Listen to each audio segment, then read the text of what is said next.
Civilians में आप सभी का स्वागत है। ये क्लास जेपीएससी मेंस पेपर 4 अर्थात भारतीय संविधान व राजनीति तथा लोक प्रशासन एवं सुशासन की कक्षाएं हो रही है।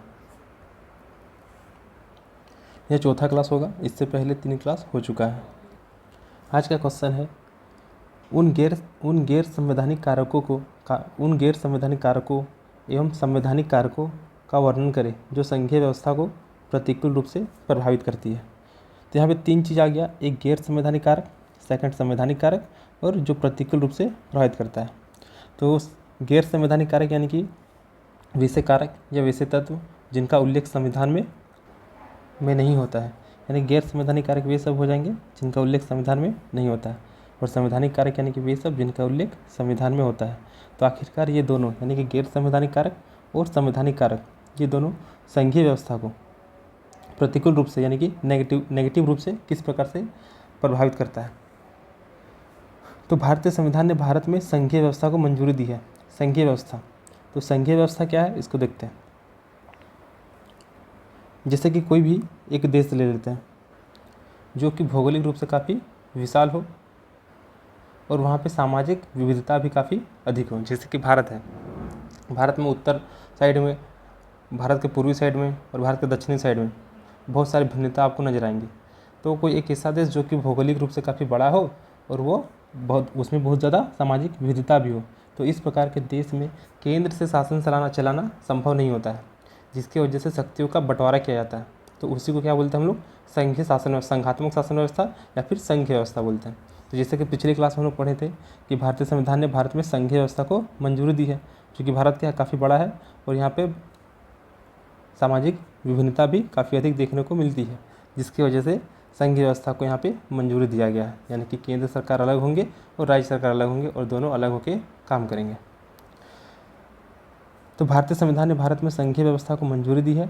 संघीय व्यवस्था को गतिशीलता देने के लिए भारत में कई संवैधानिक कारक का प्रावधान किया गया है। यानी कि अब जो संघीय व्यवस्था है उसको सही तरीके से चलाने के लिए बहुत सारे संवैधानिक कारक का प्रावधान किया गया है। इनमें से कुछ भारतीय संघ पर यानी कि जो भी भारतीय संघीय व्यवस्था है उस पर सकारात्मक रूप से प्रभावित करते हैं तथा कुछ नकारात्मक, और इसके बारे में संक्षिप्त विवरण इस प्रकार है। यानी कि क्वेश्चन में बोला गया है कि जो भी गैर संवैधानिक कारक है और संवैधानिक कारक है वे संघीय व्यवस्था को किस प्रकार से प्रतिकूल रूप से प्रभावित करते हैं, यानी कि नेगेटिवली किस प्रकार से संघीय व्यवस्था को प्रभावित करते हैं। तो भारत के संविधान ने भारत में संघीय व्यवस्था को मंजूरी दी है और उसको गतिशीलता प्रदान करने के भारत में संवैधानिक कारकों का प्रावधान किया गया है, जिसमें से कुछ संवैधानिक कारक जो है उसको भारतीय संघ को सकारात्मक रूप से प्रभावित करते हैं तथा कुछ भारतीय संघ को नकारात्मक रूप से प्रभावित करते हैं। तो क्वेश्चन वही बोला गया है कि गैर संवैधानिक कारक और संवैधानिक कारक का वर्णन करना है। पहला है गैर संवैधानिक कारक, जिसमें से आ जाता है पार्टी राजनीति। तो गैर संवैधानिक कारक यानी कि वैसा कारक जिसका उल्लेख संविधान में नहीं होता है, जैसे कि पार्टी राजनीति। तो भारतीय राजनीतिक व्यवस्था में बहुदलीय प्रणाली पर आधारित है। जैसे कि हम लोग को पता है कि भारतीय राजनीति में बहुत सारे दल हो जाएगा, जैसे कि अभी नॉर्मली एक बीजेपी ले लेते हैं और एक कांग्रेस, मिनिमम 2 दल हो गया। तो दलों की संख्या बढ़ने से एक दलीय व्यवस्था का पतन होता है, और बहुत सारे दल होंगे तो एक दल का पतन होगा, एक दलीय व्यवस्था का पतन होगा। केंद्र में अलग दल की सरकार तथा राज्य में अलग दल की सरकार रहने से संघीय व्यवस्था प्रतिकूल रूप से प्रभावित होती है। यानी कुल मिला के पार्टी राजनीति में क्या हो गया कि एक दल से अधिक दल हो गया, जिसकी वजह से केंद्र में अलग सरकार और राज्य में अलग सरकार। अगर हम झारखंड की बात करें तो केंद्र में हो गया हम लोग का बीजेपी की गवर्नमेंट, जबकि झारखंड स्टेट में हो गया जेएमएम की सरकार हो गई। यानी कि केंद्र में अलग सरकार और राज्य में अलग सरकार हो गया। तो केंद्र और राज्य में अलग अलग गवर्नमेंट होने की वजह से कई बार राज्य सरकार को मुश्किलों का सामना करना पड़ता है। जैसे कि झारखंड में हेमंत सोरेन का सरकार गिर गया, दिल्ली में आम आदमी पार्टी में अरविंद केजरीवाल जी को जेल जाना पड़ा।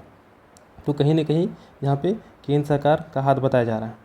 यानी कि कुल मिलाकर हम लोग बोल सकते हैं कि केंद्र में अलग सरकार और राज्य में अलग सरकार होने की वजह से वे संघीय व्यवस्था को प्रतिकूल रूप से प्रभावित कर रहे हैं, उनके कार्यों को करने में बाधा उत्पन्न कर रहे हैं। ये हो गया पार्टी राजनीति। अब है नियोजन राजनीति। तो संघ और राज्य का जो विकास संबंधी कार्यक्रम है उसका नियोजन योजना आयोग के द्वारा किया जाता है। संघ और राज्य इन दोनों के विकास से संबंधित जो भी कार्यक्रम है उनका नियोजन योजना आयोग के द्वारा किया जाता है। और योजना आयोग जो वो केंद्र संपोषित निकाय है, जो कि एक गैर संवैधानिक निकाय है तथा केंद्र के अंतर्गत कार्य करता है।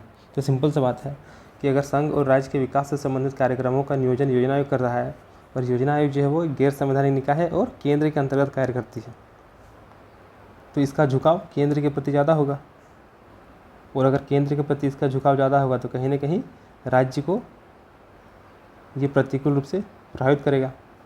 तो संघ एवं राज्यों के विकास से संबंधित कार्यक्रम का नियोजन योजना आयोग द्वारा होता है, जो कि एक गैर संवैधानिक निकाय है तथा यह केंद्र के अंतर्गत कार्य करता है। वर्तमान में योजना आयोग का स्थान नीति आयोग ने ले लिया है, जिसे थिंक टैंक कहा जाता है। यह आयोग संघीय व्यवस्था को प्रतिकूल रूप से प्रभावित करता है। अब तीसरा है कल्याण राजनीति। तो कल्याण राजनीति में क्या हो जाएगा कि लोक कल्याण के लिए सरकार क्या करेंगे, बहुत सारी योजना और कार्यक्रमों का निर्माण करेंगे, जिनका संचालन या फिर जिनका क्रियान्वयन कौन करेंगे, राज्य करेंगे। तो लोक कल्याण के अंतर्गत संघ द्वारा योजनाओं एवं कार्यक्रमों का निर्माण किया जाता है तथा राज्य इसे क्रियान्वित करते हैं। इस संदर्भ में केंद्र पोषित कार्यक्रम विशेष महत्व रखते हैं। यानी कि दो केस हो गया, एक तो राज्य सरकार भी लोक कल्याण के लिए बहुत सारे कार्यक्रम और योजना को लागू करेंगे, और एक केंद्र सरकार भी लोक कल्याण के लिए बहुत सारे कार्यक्रम और योजनाओं को लागू करेंगे।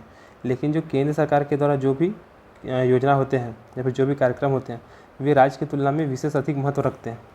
इस प्रकार के कार्यक्रमों ने राज्यों की स्वायत्तता को प्रतिकूल रूप से प्रभावित किया है, और ये जो हम लोग का केंद्र पोषित कार्यक्रम है, ये विशेष महत्व रखने की वजह से राज्य की स्वायत्तता को प्रतिकूल रूप से प्रभावित कर रहा है।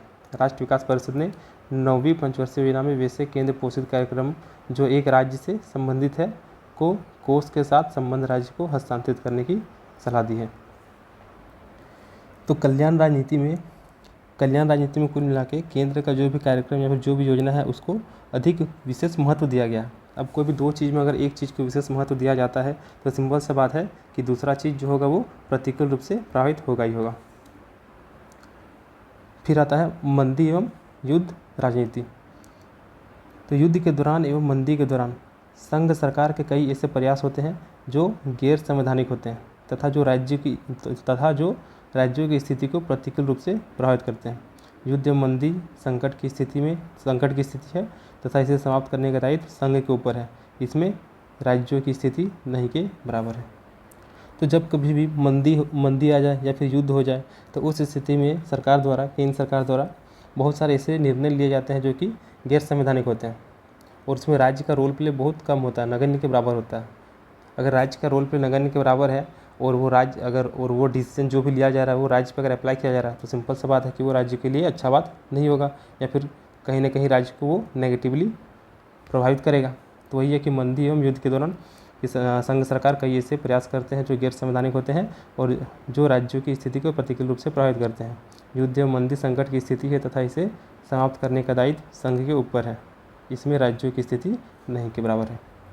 तो क्वेश्चन हम लोग का था कि गैर संवैधानिक कारक और संवैधानिक कारक संघीय व्यवस्था को प्रतिकूल रूप से प्रभावित करती है, इसके बारे में वर्णन करना था, जिसमें से हम लोग गैर संवैधानिक कारक को देख लिए कि गैर संवैधानिक कारक संघीय व्यवस्था को प्रतिकूल रूप से किस प्रकार से प्रभावित करता है। तो पार्टी राजनीति हो गया, फिर हो गया नियोजन राजनीति, तीसरा आ गया कल्याण राजनीति, और चौथा हो गया मंदी एवं युद्ध राजनीति। तो ये सभी चीज़ जो है ये संघीय व्यवस्था को प्रतिकूल रूप से प्रभावित करती है। अब आता है संवैधानिक कारक। तो संवैधानिक कारक में क्या आ जाएगा कि जहाँ तक चूँकि भारत में संघीय व्यवस्था को अपनाया गया है तो संघीय व्यवस्था में शक्तियों का बंटवारा किया गया है। तो अगर शक्ति के बंटवारा में अगर देखा जाए तो केंद्र को अधिक शक्तिशाली बनाया गया है, यानी कि भारतीय संविधान ने केंद्र को अधिक शक्तिशाली बनाया। तो भारतीय संविधान में राज्य एवं केंद्र के बीच शक्तियों के विभाजन में शक्तियों का संतुलन केंद्र के पक्ष में है, जहाँ संघ सूची में 100 विषय, राज्य सूची में 61 विषय और समवर्ती सूची के 52 विषय में बनाए गए किसी कानून पर राज्य एवं संघ की विधियों के बीच अंतर होने पर संघ की विधि प्रभावी होगी। तो इसमें क्या बताया गया है कि भारतीय संविधान ने केंद्र को अधिक शक्तिशाली बना दिया, और संघ की सूची में जहाँ पर 100 विषय है वहीं पे राज्य सूची में 61 विषय है और समवर्ती सूची में 52 विषय है। तो कभी भी अगर इनके बीच में मतभेद उत्पन्न होता है या फिर अंतर उत्पन्न होता है तो उस स्थिति में जो संघ की सूची का जो विषय होगा, यानी कि संघ के द्वारा जो भी विधि होगा वही क्या होगा, प्रभावी होगा। तो बीच अंतर होने पर संघ की विधि प्रभावी होगी। पुनः अनुच्छेद 249 के अंतर्गत राज्यसभा को यह शक्ति दी गई है कि वह प्रस्ताव पारित करके केंद्रीय विधायिका को राज्य सूची के विषय में कानून बनाने का अधिकार दे सकती है। तो अनुच्छेद 249 में क्या बोला गया है कि केंद्र विधायिका राज्य सूची में कानून बना सकती है। तो संवैधानिक कारक में क्या हो गया कि भारतीय संविधान ने केंद्र को राज्य की तुलना में अधिक शक्तिशाली बना दिया, क्योंकि भारत में संघीय व्यवस्था को अपनाया गया, यानी कि शक्तियों का बंटवारा किया गया, लेकिन यहाँ पे केंद्र को अधिक शक्तिशाली दिखाया जा रहा है। क्योंकि जहाँ पे संघ सूची में 100 विषय है वहीं पे राज्य सूची में 61 विषय है और समवर्ती सूची में 52 विषय है। लेकिन अगर इन तीनों में कहीं विभेद उत्पन्न होता है तो उस स्थिति में हम लोग क्या संघ का जो विधि होगा उसको प्रभावी होगा। और फिर अनुच्छेद 249 में बताया गया है कि राज्यसभा को यह शक्ति दिया गया कि अगर वो प्रस्ताव पारित करके केंद्रीय विधायिका को राज्य सूची के विषय में कानून बनाने का अधिकार दे देगा। मतलब क्या हो गया कि राज्य से संबंधित जो कानून होगा वो आर्टिकल 249 के तहत राज्यसभा को ये शक्ति है कि वह कानून बना सकती है। तो कहीं ना कहीं ये राज्य के लिए अच्छी बात नहीं है, क्योंकि अगर राज्य का जो भी कानून बनेगा वो राज्य विधानसभा से बनना चाहिए था, लेकिन यहाँ पे तो राज्यसभा बना रहा है। तो इस प्रकार से ये भी क्या कर रहा है कि संघीय सूची को यानी कि संघीय व्यवस्था को नकारात्मक रूप से यानी कि प्रतिकूल रूप से प्रभावित कर रहा है। अब संविधान के अंतर्गत वित्त संबंधी उपबंध भी सघोन्मुखी है तथा वित्त संगठन की शक्तियाँ संघ में निहित है। जो भी वित्त संबंधी शक्ति है वो संघ में निहित है। संविधान के अनुच्छेद 273, 275, 280, 282 और 293 इसकी पुष्टि करते हैं। अब संविधान के अंतर्गत एकल नागरिकता एवं एकल न्यायपालिका का प्रावधान किया गया है। नागरिकों को केवल भारत की नागरिकता प्रदान की जाती है, अलग अलग राज्यों की नहीं। इस प्रकार समस्त न्यायिक प्रणाली के केंद्र पर नई दिल्ली में स्थित सर्वोच्च न्यायालय है। यानी कुल मिला के हम लोग बहुत बार पढ़ चुके हैं कि हम लोग जो होंगे नागरिक होंगे वे भारत के होंगे, यानी कि भारत में एकल नागरिकता है, यानी कि हम लोग भारत के नागरिक होंगे ना कि राज्य के नागरिक होंगे। और अगर न्यायिक प्रणाली की बात की जाए तो सबसे हेड कौन हो जाएंगे, तो केंद्र में जो नई दिल्ली में है सर्वोच्च न्यायालय वो सबसे ऊपर हो जाएंगे। इसके अंतर्गत राज्यों में स्थित उच्च न्यायालय होते हैं जो विभिन्न जिला स्तरीय न्यायालयों को कार्यों का अधीक्षण एवं निर्देशन करते हैं। यानी कि इसमें क्या हो गया कि हम लोग नागरिक तो हैं लेकिन हम लोग देश के नागरिक हैं, यानी कि केवल भारत के नागरिक है, अलग अलग राज्य के नागरिक हम लोग नहीं हैं।